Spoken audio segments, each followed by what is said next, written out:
aku menemukan dirimu.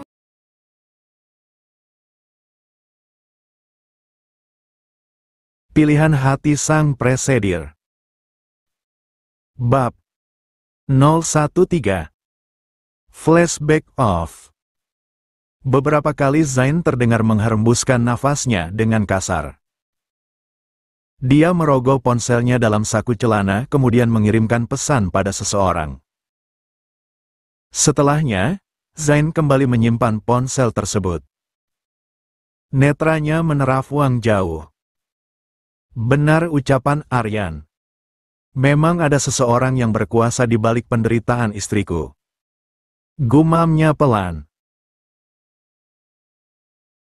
Rahangnya mengeras, menandai jika dia sedang menahan marah.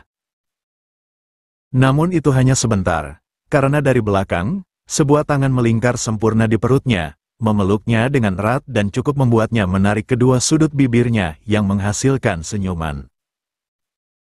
Wajah tegangnya melembut begitu mendengarkan suara Aretha yang menenangkan. "Mas, kenapa keluar? Ayo masuk. Di sini dingin." Zain berbalik. Mendapati istrinya yang terlihat cantik berseri dengan balutan jilbab panjang yang sedang menatapnya dengan sendu. Zain mengusap pipi Aretha. "Aku hanya sedikit gerah." "Baiklah, ayo masuk." Aretha memeluk Zain. "Loh," katanya dingin, pelukannya di dalam saja. "Di atas tempat tidur, bagaimana?" Katanya tertawa kecil. Aretha mengangguk.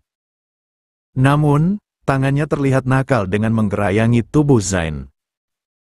Zain mengulas senyum. "Apa ini?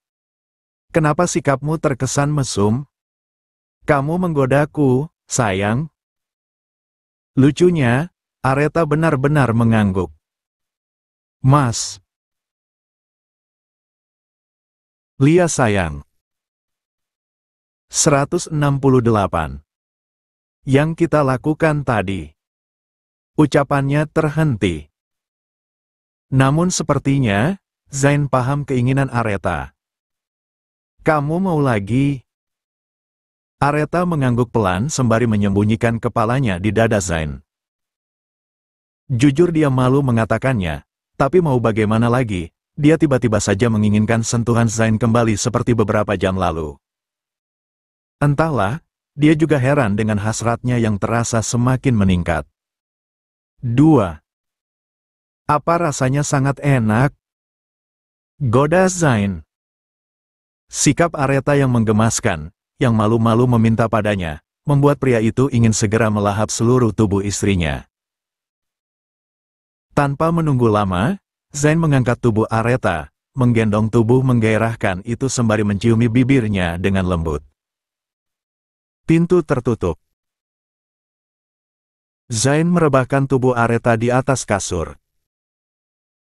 Zain mulai melancarkan aksinya. Namun dia merasa jika kali ini, Aretha jauh lebih dominan arinya.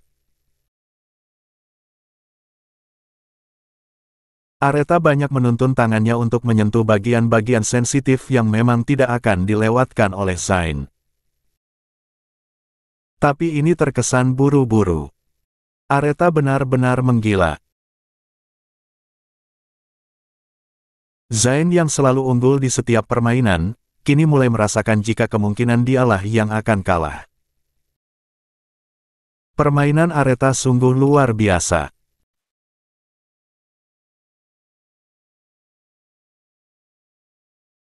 Desahan, erangan dan suara seperti sedang bertepuk tangan dengan intensitas cepat terus menggema hingga akhirnya, Zain benar-benar tumbang, dia kalah, sesuai dengan prediksinya. Aretha tersenyum puas. Sementara itu, Zain masih mengatur nafasnya sembari memeluk tubuh polos Aretha. "Ah, kamu sangat hebat, sayang," ucapnya lalu menciumi bibir indah itu lagi dan lagi. Aretha tidak tinggal diam, tangannya mengusap wajah Zain lembut, melap keringat-keringat yang menetes dari wajah tampan itu.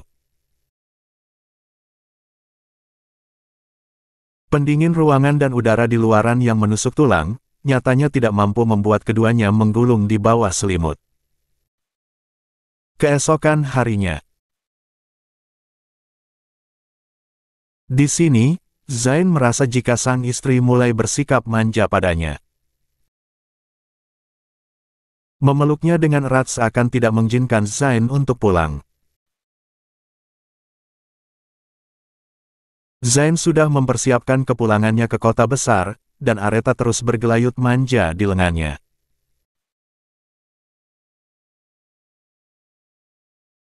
Sungguh sesuatu yang sangat berbanding terbalik saat Zain mengetahui jika Aretha harus ke kota pesisir untuk stase residensinya. Kala itu, Zain yang menolak dan bahkan melarang Aretha, dia tidak bisa berpisah jauh dari pujaan hatinya itu.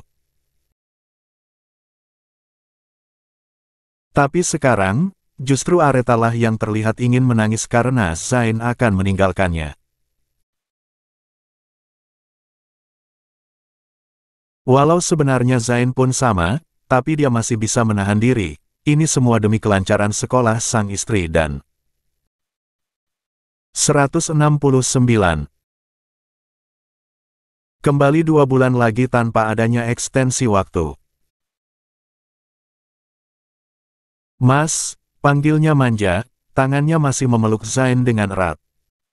Zain tertawa. Baby, aku harus pulang. Insya Allah, kita akan bertemu lagi 4 hari ke depan. Oke. Aretha mengangguk pelan. Tapi tidak juga melepas pelukannya. Bagaimana Mas bisa bergerak kalau tanganmu seperti ular yang membelit perutku? Ucapnya menahan tawa. Terpaksa Aretha melepas Zain. Baiklah, hati-hati di jalan. Katanya lesu. Pelukan terlepas, namun, raut menggemaskan itu membuat Zain juga tidak tega untuk berpisah dengan Aretha. Karena itu, Zain kembali memeluk Aretha, mencium pucuk kepalanya, seluruh wajah dan terakhir bibir indahnya. Tidak sekali bahkan berkali-kali, Zain melabuhkan bibirnya di sana. 1. Hingga akhirnya Aretha jadi risih sendiri.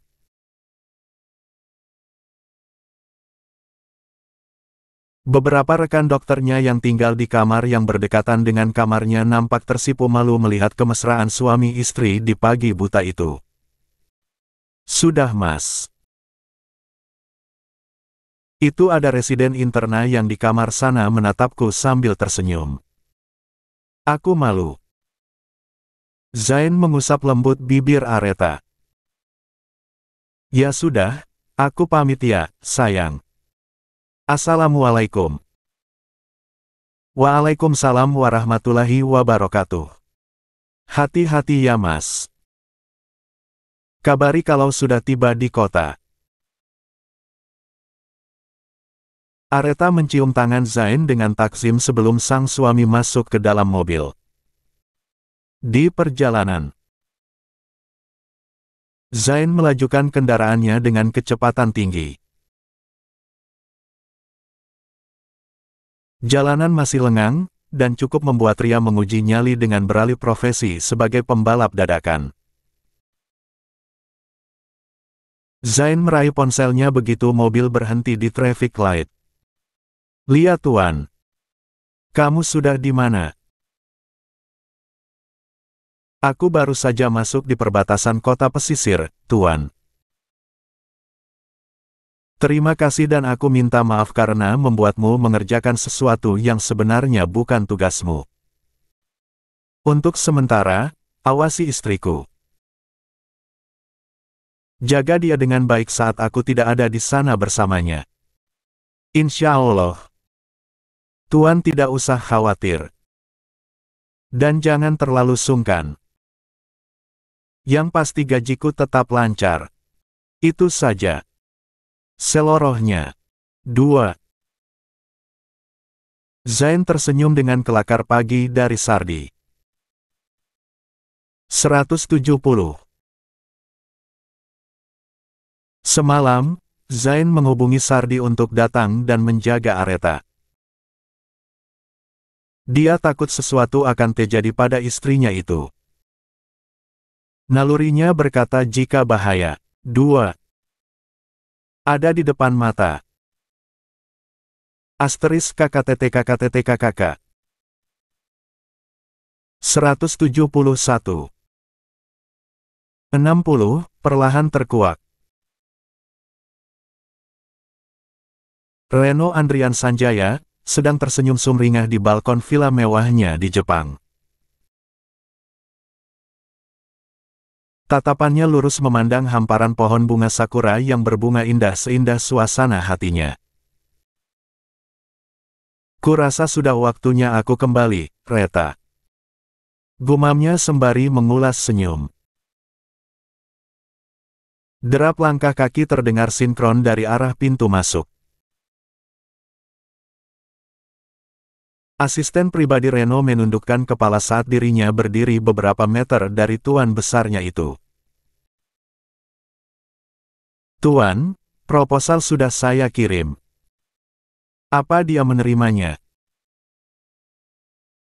Sekretaris pribadinya yang menjawab surel yang saya kirimkan, Tuan. Belum ada konfirmasi ulang dari Tuan Zain sendiri. Tidak apa-apa, siapkan tiket pesawat, kita berangkat sore ini. Baik Tuan.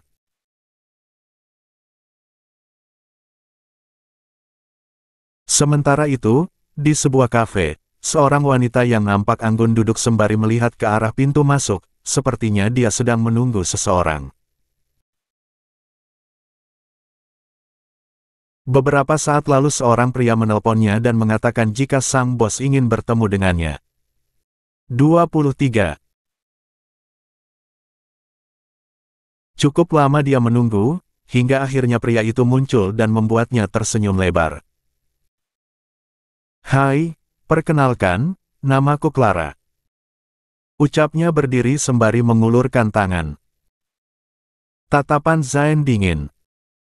Dan seperti biasa, responnya tidak akan jauh lebih baik selain duduk tenang tanpa memperdulikan tangan Clara yang menggantung di udara. Clara tersenyum malu. Jujur, ini pertama kalinya dia bertemu dengan seorang pria yang secara terang-terangan menolak berkenalan dengannya. Pantas si Cilang itu tergila-gila dengan suami adiknya sendiri, ternyata pria ini memang mempesona dan menggoda. Batin Clara. La tidak bisa melepaskan pandangannya dari Zain. Kamu mengenalku, kan? Tanya Zain dengan suara datar. Clara mengangguk. Itu berarti aku tidak perlu memperkenalkan diri. Jawaban Zain sungguh di luar prediksi Clara. Melihat lawan bicaranya yang super cool dan tegas, Clara mencoba mengimbanginya. Mulai dengan sikap angkuh di mana satu paha dia tumpuk di paha lainnya dengan melipat kedua. 172.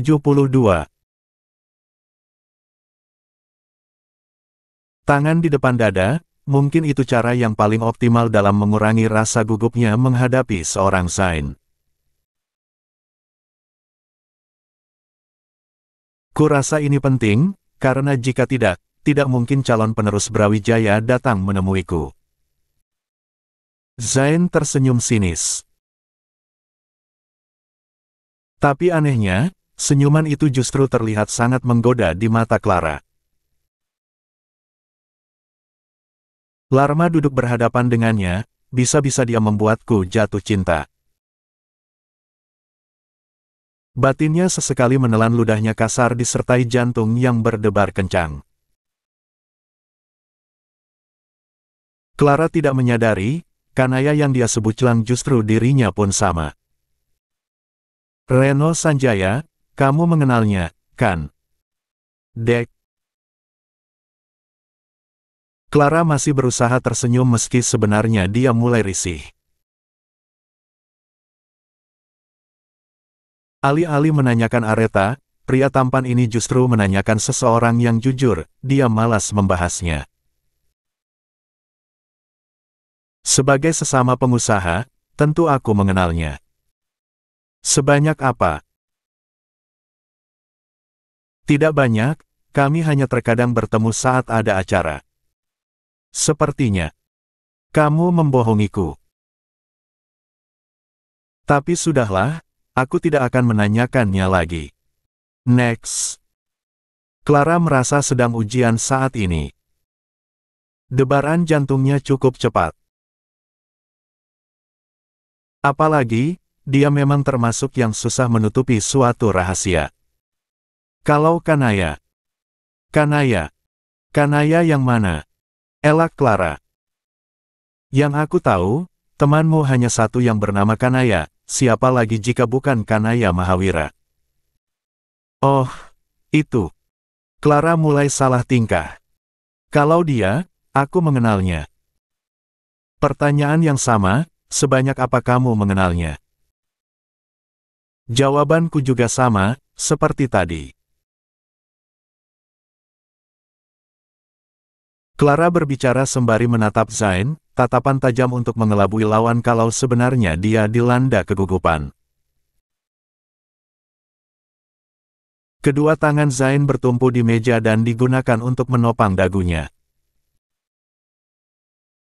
Clara Fashion, itu nama butikmu.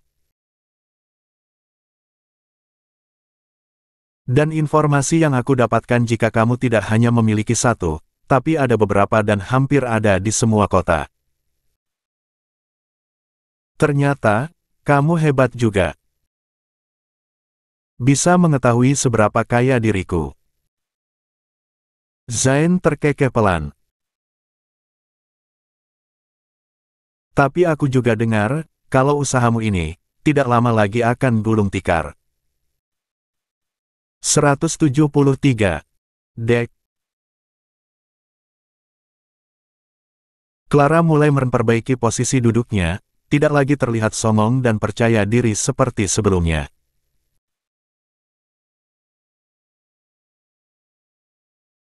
Satu kali panggilan, aku bisa membekukan semua aliran dana dari pengusaha yang berusaha membantumu, termasuk dari Kanaya dan Reno.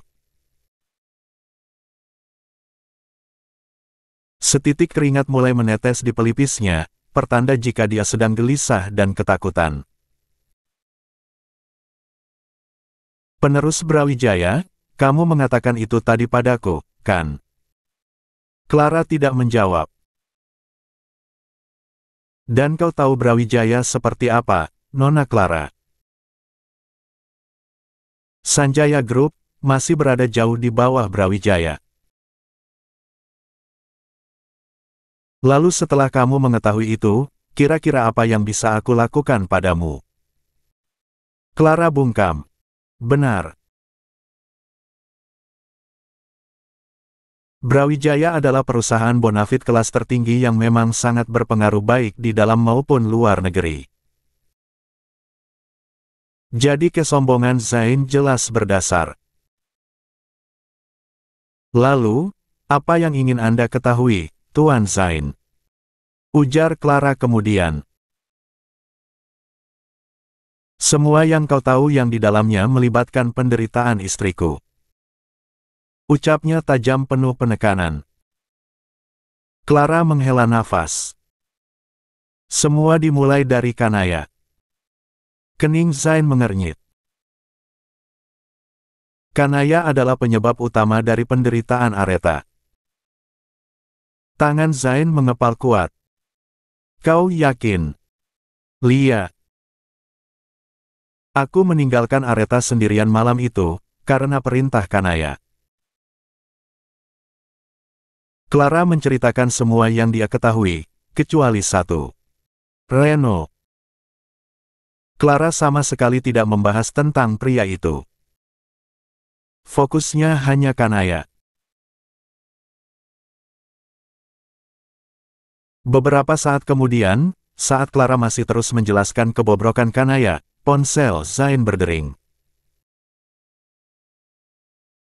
Di sana, ada nama Sardi yang terlihat di layar telepon genggamnya. Zain mengangkat tangannya tanda menyuruh Clara untuk berhenti berbicara. Ini bukan tentang istriku, kan? Bukan tuan, Nona muda sedang di dalam kamar operasi. Baiklah, 10 menit lagi, aku akan menghubungimu. Zain menutup teleponnya. 174. Masih ada yang ingin kamu jelaskan, Nona Clara? Tidak ada lagi. Jujur, dari semua pengakuanmu, aku tidak percaya 100%. Tapi kita lihat nanti. Jika kamu membohongiku, usahamu akan benar-benar berakhir. Zain berdiri dan meninggalkan Clara yang tercengang menatap kepergian Zain. Mati aku. Aku tidak pernah menyangka kalau Zain ternyata sangat kejam. Clara membatin. Perasaan, semua yang kukatakan sudah benar. Ya kecuali Reno. Hah. Ini terlalu rumit. Kanaya menyukai Zain sementara Reno menyukai Aretha. Cinta macam apa ini? Keluhnya lalu beranjak pergi mengikuti langkah Zain. Di dalam kendaraan mewahnya, Zain kembali menghubungi Sardi. Ya, katakan. Ucapnya datar. Tuan, saya sudah menemukannya. Lanjut. Reno Sanjaya, dia CEO Sanjaya Group. Pria yang sangat mencintai nona muda. Dia adalah kakak dari Dr. Rafael, Tuan. Dan ternyata, Speed Devils adalah miliknya. Zain terperanjat. Apa Aretha tahu jika Reno pemilik klub motor itu? Ku rasa tidak. Apalagi Reno tidak pernah menampakkan batang hidungnya secara langsung. Dia memantau dari jauh. Semua urusan dan kepemimpinan klub diserahkan pada Aks. Jadi Axel tahu semuanya. Tidak, Tuan.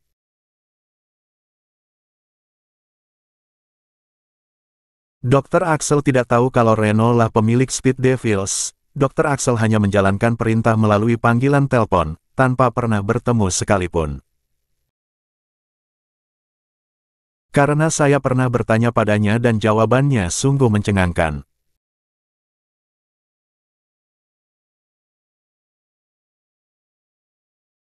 Aku tidak pernah melihat secara langsung pemilik Speed Devils. Setiap ada sesuatu yang akan dibahas, hanya ada seorang pria muda yang akan datang menemuiku, dan setelah saya selidiki, pria itu adalah asisten pribadi dari Reno Sanjaya.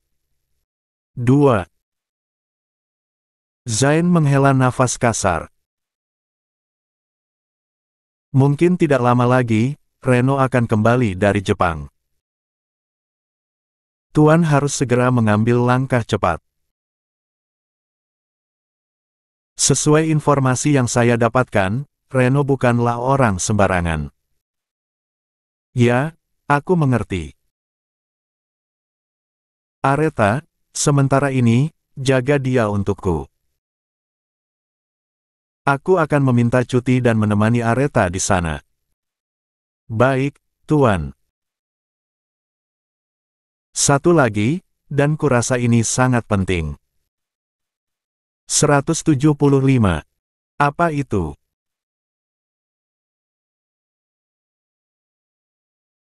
Aku menemukan catatan medis Reno Sanjaya, dan ternyata, dia mengalami kondisi psikologis yang sedikit di luar prediksi saya, Tuan.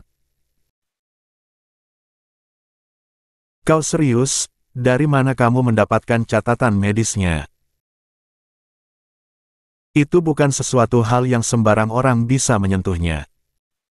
Tuan meragukan kemampuan saya. Bukan, bukan seperti itu. Tapi itu terkesan meremehkan saya, Tuan.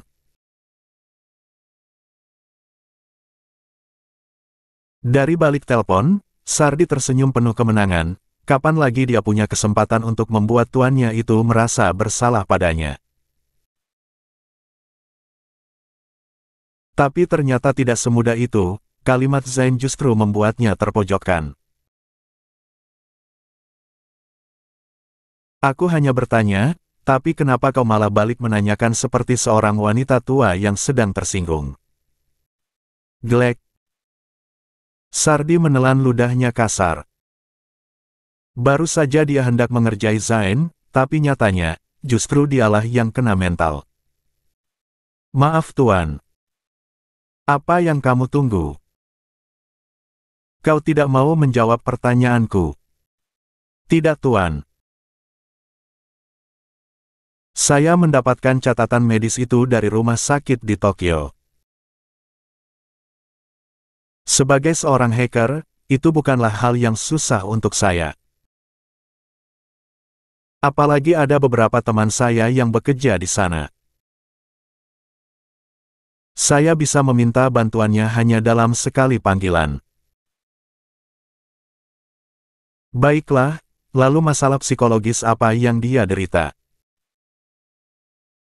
SADOMASOKISME 1. 176. 61, hampir saja. Zain syok dengan perkataan Sardi. Tuan. Panggil Sardi dari seberang karena tidak ada jawaban dari Zain. Terima kasih infonya. Zain mengakhiri panggilannya. Karena terlalu kaget, Zain sampai harus menghentikan kendaraannya di pinggir jalan. Kepingan puzzle demi puzzle yang mengaitkan semua kejadian traumatis sang istri bermunculan di permukaan. Sadomasokisme. Jadi, kau menyuruh Rafael memukuli istriku sementara kau menikmati setiap jeritan kepedihannya. Kau gila, Reno. Zain mengeratkan pegangannya pada setir mobilnya, rahangnya mengeras. Zain marah besar. Setelah cukup lama menenangkan diri, Zain melajukan kendaraannya di tengah padatnya jalan raya. Tujuannya adalah Brawijaya Hospital.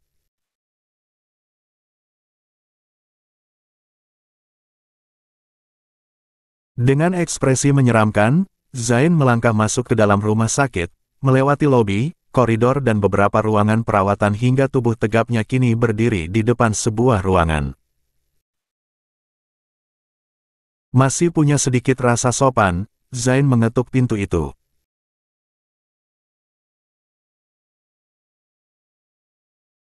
Walau belum mendapatkan jawaban, Zain seketika membukanya tanpa harus menunggu pemilik kamar berukuran 4x4 itu keluar terlebih dahulu untuk menyambutnya.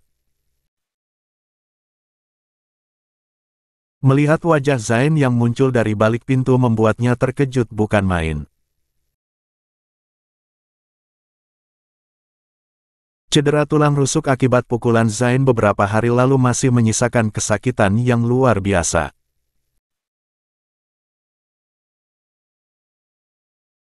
Rafael yang sementara duduk mengerjakan sesuatu melalui komputer di meja kerjanya seketika berdiri dan bergerak mundur perlahan.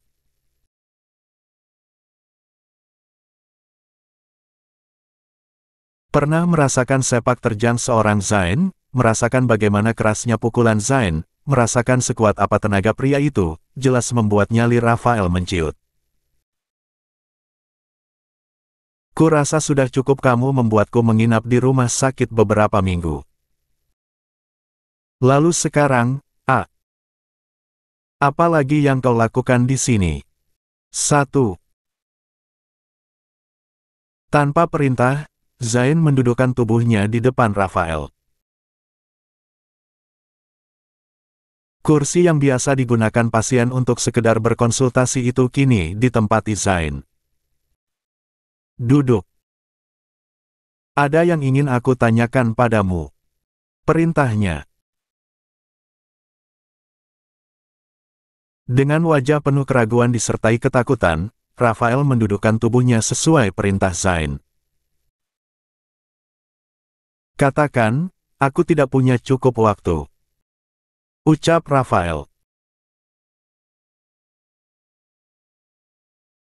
Meski terkesan ketus dan marah, tapi tetap saja, nada suara dan ekspresi wajahnya masih memperlihatkan ketakutan. Kau pikir waktuku juga banyak hanya untuk bertemu denganmu? Ketus Zain. Rafael membisu. 177. Reno. Rafael tersentak kaget. Dia mulai merasakan hawa-hawa panas pemusuhan setelah mendengar nama kakaknya disebutkan oleh Zain. Dia kakakmu, kan? Lanjut Zain. Lama menunggu, barulah Rafael mengangguk pelan. Zain menyandarkan punggung tegapnya di sandaran kursi. Aku sangat mengenal ayahmu. Om Sanjaya adalah orang yang sangat baik. Tapi tidak kusangka, dia memiliki anak yang bersifat binatang. Ujar Zain tersenyum sinis. Bukan hanya satu, tapi dua-duanya. Lanjutnya. Rafael tidak bisa berkata-kata, hanya matanya nyalang menatap Zain, tatapan itu menyiratkan sebuah konfrontasi besar-besaran. Kapan kakakmu kembali dari Jepang? Aku sangat ingin menemuinya. Dengan sedikit keberanian yang tersisa, Rafael mencoba melawan Zain. Kamu pikir bisa melawan kakakku? Jangan terlalu memandang remeh lawanmu, Zain. Zain tertawa. Dari perkataanku barusan, apa aku terdengar ingin melawan kakakmu? Atau ada yang kamu dengar jika aku memandang remeh padanya? Rafael terdiam. Tapi kurasa kamu cerdas juga, karena aku belum mengatakannya secara langsung tapi kamu sudah mewakilinya. Aku garis bawahi, asalkan dia masih tergolong manusia, tidak ada yang tidak bisa aku lawan di muka bumi ini. Meremehkan katamu. Ya. Aku memang tidak pernah memandang seseorang dengan sebelah mata.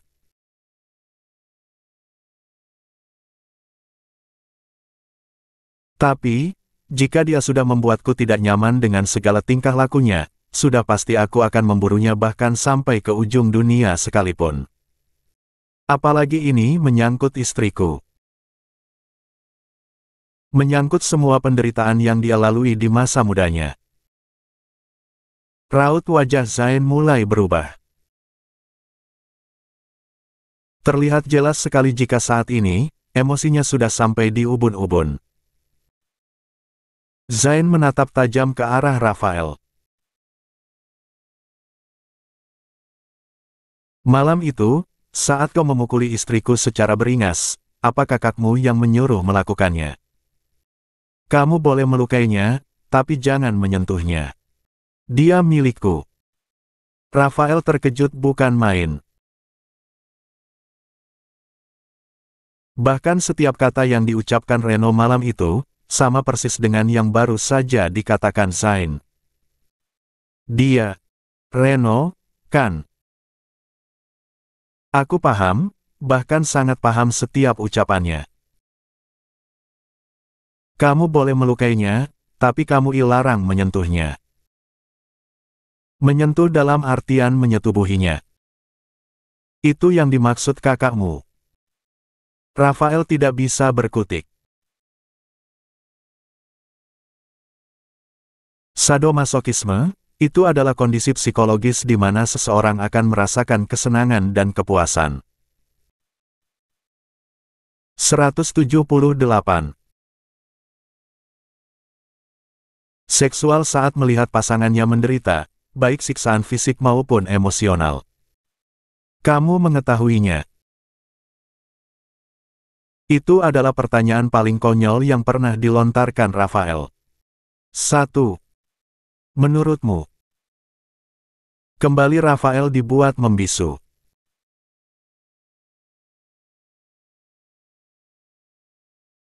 Film dewasa yang kau perlihatkan padanya malam itu adalah film dewasa yang sangat mirip dengan sadomasokisme ditambah gangbang, ucap Zain geram. Rafael menggeleng. Di sini dia tidak merasa melakukan hal itu. Aku. Jika memukulinya, aku akui, memang aku yang melakukannya, dan benar itu atas perintah Reno. Tapi dengan film itu, aku bersumpah, aku tidak melakukannya.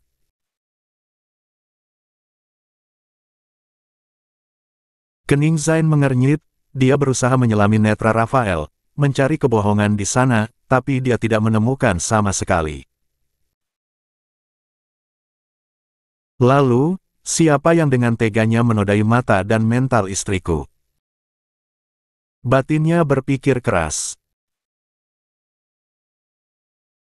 Apa yang kulakukan pada Areta Malanem itu, murni karena perintah.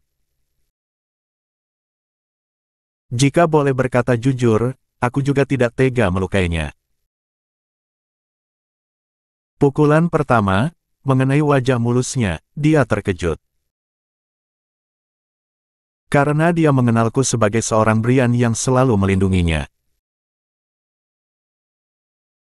Dia menatapku dengan tatapan meminta jawaban kenapa aku memukulnya. Mulutnya masih sempat mencoba berbicara padaku, tapi aku tidak menghiraukannya. Aku membuang muka. Karena tidak ingin menatap wajahnya, akhirnya aku memukulinya secara membabi buta.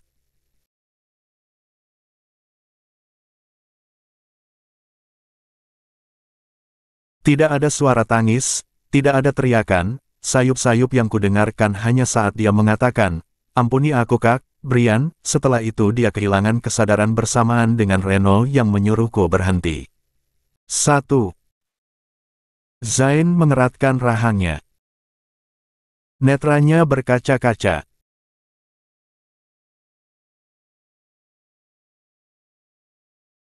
Dia sudah bisa membayangkan raut wajah istri kecilnya saat mengalami derita itu. Dia membayangkan bagaimana Areta bisa bertahan di saat tubuh kecilnya dipukuli sampai membuat beberapa luka di sana.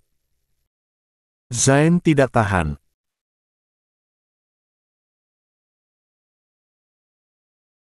Dia berdiri, dan dengan sekali angkat meja kerja Rafael terbalik dengan segala yang berada di atasnya ikut berhamburan, termasuk komputer dan beberapa barang lainnya. Buff.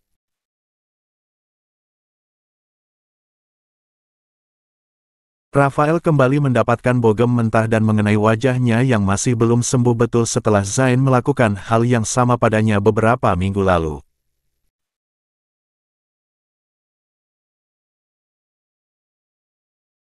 Netra Zain memerah, dia mengangkat kerah ke meja Rafael, membiarkannya berdiri kemudian, mencekik leher pria tak berdaya itu dan mendorongnya hingga terbentur di dinding.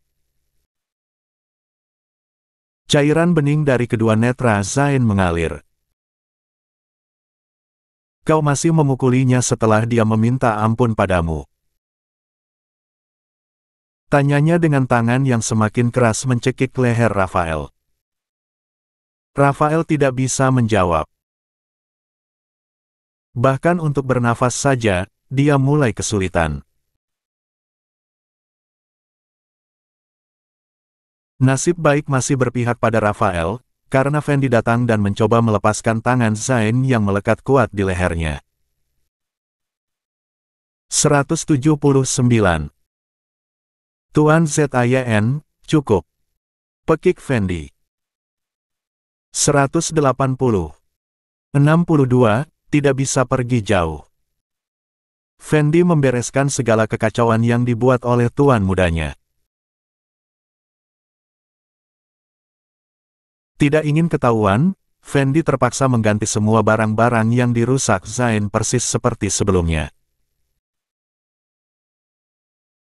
Jika Tuan Adam tahu, masalah ini akan semakin jadi rumit. Meskipun pada akhirnya semuanya akan melibatkan keluarga besar, tapi untuk sekarang biarlah tuannya yang menyelesaikan terlebih dahulu.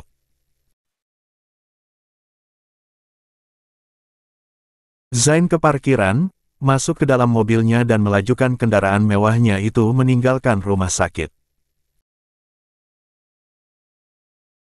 Zain mengambil ponselnya yang dia letakkan begitu saja di jok mobil tepat di sebelahnya.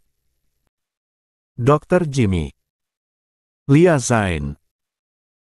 Aku mau minta tolong. Katakan.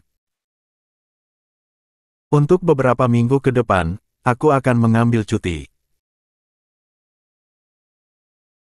Pasienku yang masih ada, tolong dilihat dan jika memang sudah bisa pulang, pulangkan saja. Dan untuk pasien poliklinik, aku serahkan semuanya padamu, Dok.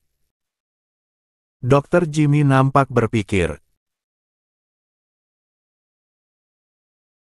Tapi Zain, pasienku juga sudah sangat banyak, bagaimana kalau berikan saja ke dokter lain? Tidak. Aku tidak percaya dengan yang lainnya. Tapi, aku akan mentransfer ke rekening dokter sekarang juga sebagai ucapan terima kasih. Dari balik telepon, Dokter Ginny tersenyum sumringah. Sulit menolak permintaan Zain, karena selalu ada surprise setiap dia meminta sebuah bantuan. Baiklah. Terima kasih, Dokter Jim. Panggilan berakhir. Dan sesuai dengan janjinya, Zain mentransfer sejumlah uang ke rekening Dokter Jimmy. Setelah itu, dia kembali melajukan kendaraannya. Arahnya yang berlawanan dengan kediamannya menandakan jika tujuannya adalah kota pesisir tempat sang istri sekarang berada.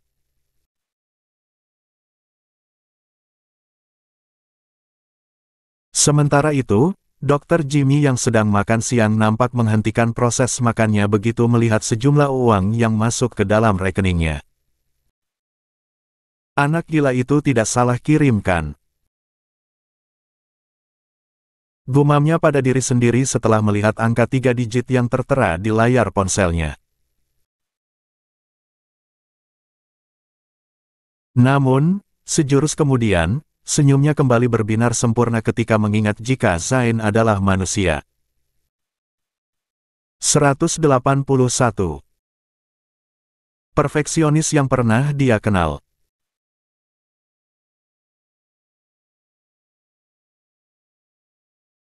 Lumayan, aku bisa mengajak istri dan anakku liburan religi ke Yerusalem akhir tahun ini, katanya memperlihatkan gigi-gigi putihnya sembari menyimpan kembali ponselnya ke dalam saku jas dokternya.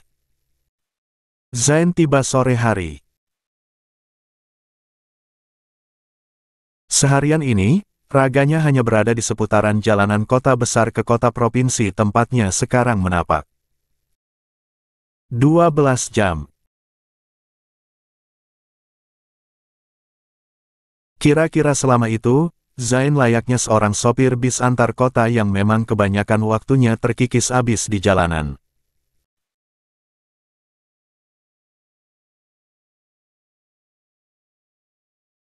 Pagi tadi, tepatnya ketika matahari belum muncul dari peraduannya, Zain mengecup-ucup kepala istrinya dan mengucapkan pamit. Sekarang, dia sudah berdiri di tempat yang sama dan juga dalam keadaan yang mulai gelap. Rumah, atau lebih tepatnya disebut kamar itu, masih gulita. Tidak ada sedikit pun cahaya yang terlihat dari dalam sana menandakan jika penghuninya pasti belum pulang. Seperti kebanyakan tempat tinggal, kamar itu pun terkunci rapat. Akhirnya Zain harus menunggu di mobil setelah ia baru saja menyelesaikan kewajibannya sebagai umat muslim yang taat.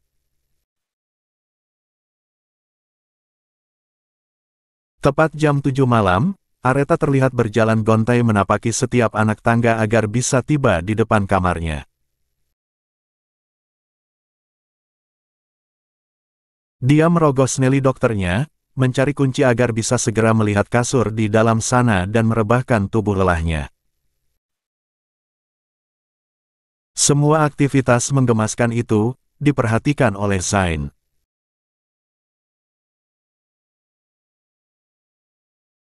Saking tidak fokusnya, Aretha bahkan tidak memperhatikan jika mobil yang tadi pagi sudah pergi, kini datang lagi dan masih dengan formasi yang sama.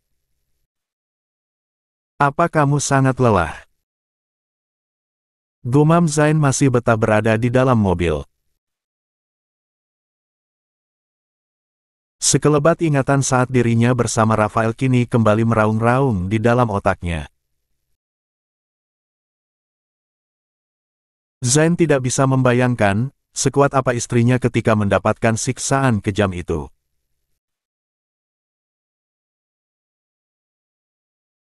Tidak ada tangis, tidak ada teriakan, tidak ada rintihan, semuanya dia pendam sendiri, sakit itu dia nikmati sendiri. Netra Zain kembali berkaca-kaca.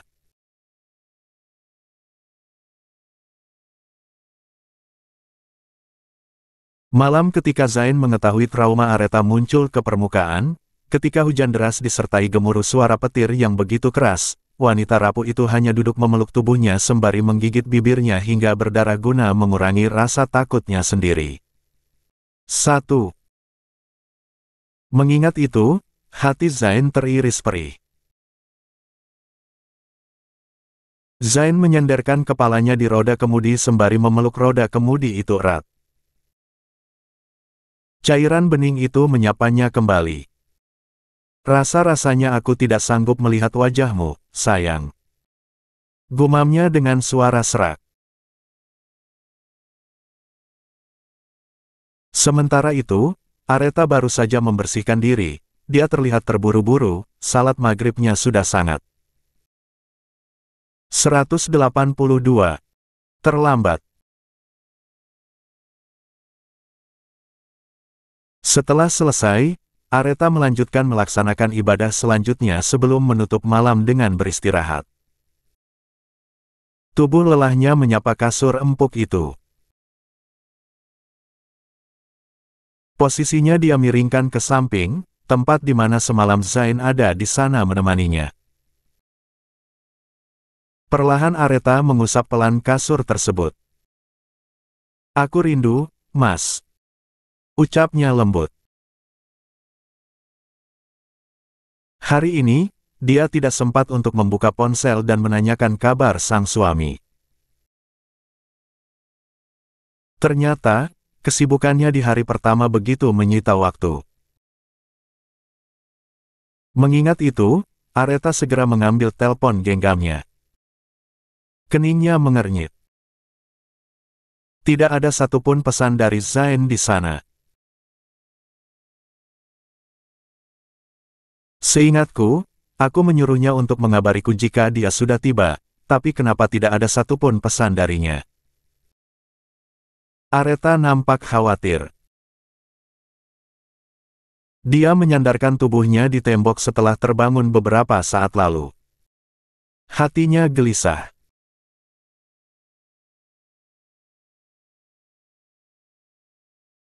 Jarak kota pesisir dengan kota besar tidaklah begitu jauh, setidaknya, sang suami mengirimkannya pesan sekitar jam 8 atau 9 pagi tadi, sesuai estimasi perjalanan yang diperkirakan Aretha.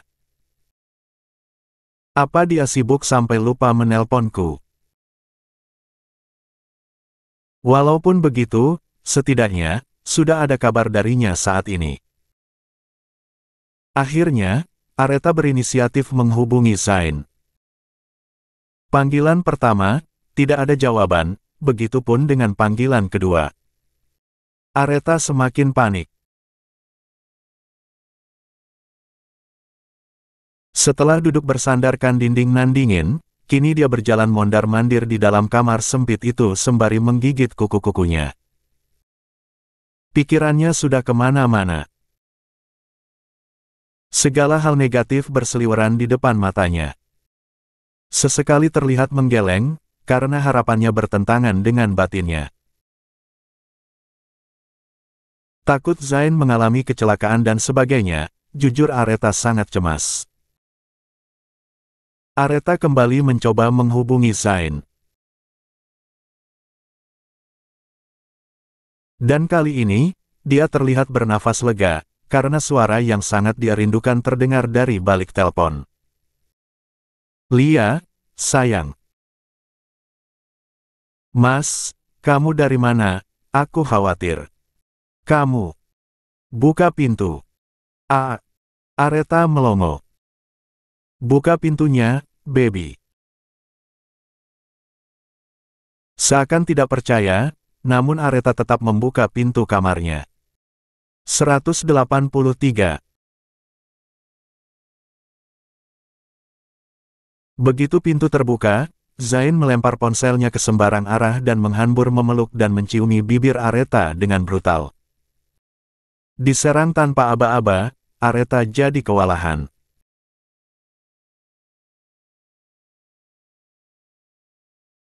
Tapi tidak ada penolakan atau drama pukul-pukulan di dada dan di lengan seperti yang biasa dia lakukan saat Zain tidak mau melepaskan bibirnya dan dia mulai kesulitan bernafas. Meski terpantau cukup ganas, tapi Aretha sudah bisa mengimbanginya.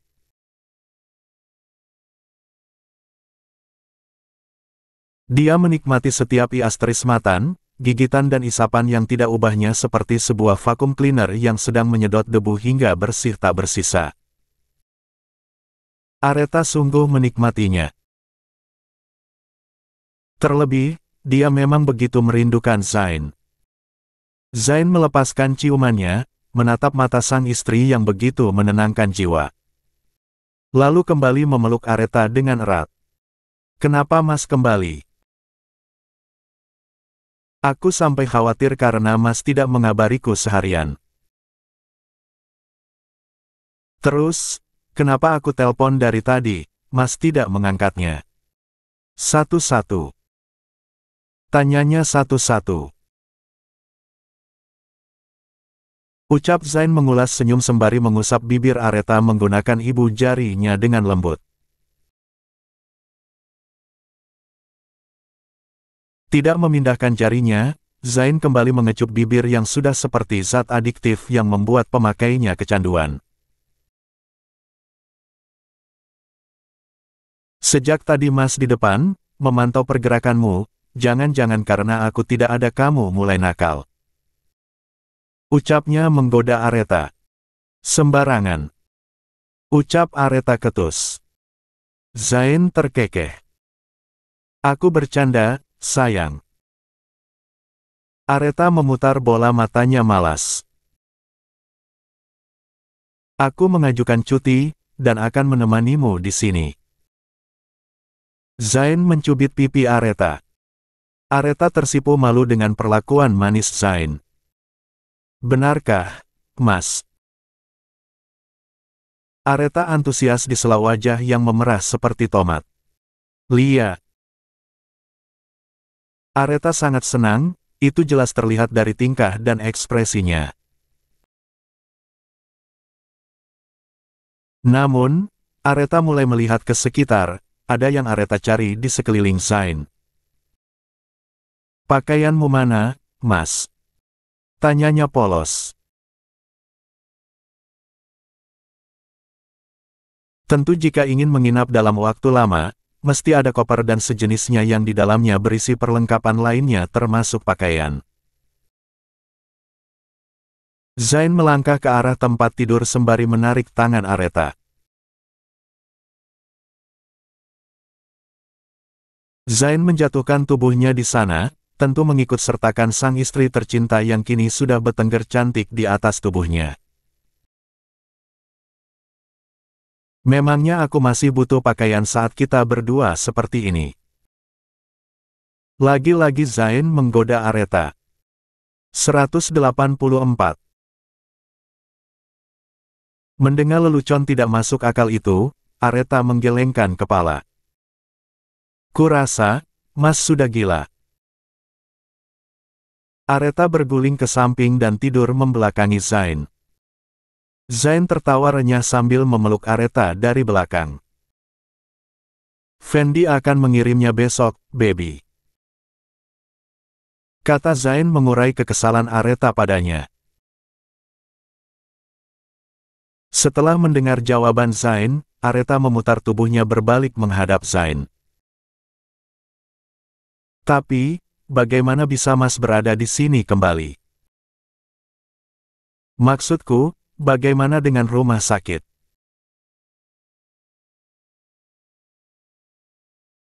Abi Adam pasti mengerti, dia pernah berada di posisiku, bahkan sampai saat ini, dia masih bucin sama istri bercadarnya itu.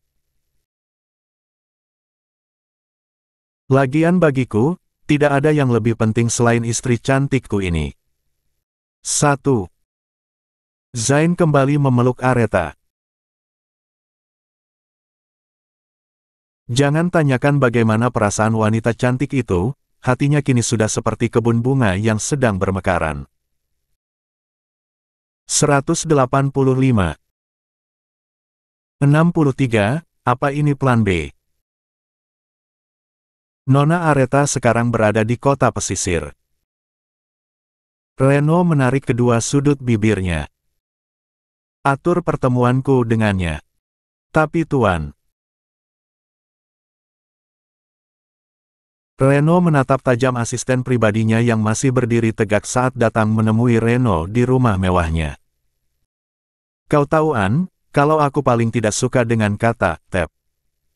Ucapnya dengan nada kesal. Lia, saya mengerti, Tuan. Hanya masalahnya, sedikit susah, bukan, untuk saat ini, sangat susah untuk bertemu dengan Nona Aretha. Kenapa bisa begitu? Bukankah sekarang dia di luar pengawasan Zain? Tidak Tuan, Tuan Zain memilih untuk rehat sementara dari rutinitasnya di rumah sakit demi menemani Nona Aretha. Reno tersenyum sinis. Sial. Dia benar-benar sudah mencintai milikku, dan aku sangat tidak suka itu. Geram Reno. Netranya nyalang menatap sang asisten. Kau harusnya sudah punya plan B untuk masalah seperti ini. Baik Tuan, akan saya pikirkan. Dasar tidak becus. Sang asisten sudah melangkah keluar sebelum Reno kembali memanggilnya. Apa belum ada kabar dari sekretaris Zain? Belum ada, Tuan. Dia pasti belum menyampaikan pada bosnya itu, gumam Reno dalam hati. Hubungi Medical Investment secepatnya, katakan jika aku sendiri yang akan langsung bertemu dengan pimpinannya. Baik, Tuan. Reno menatap lurus ke depan.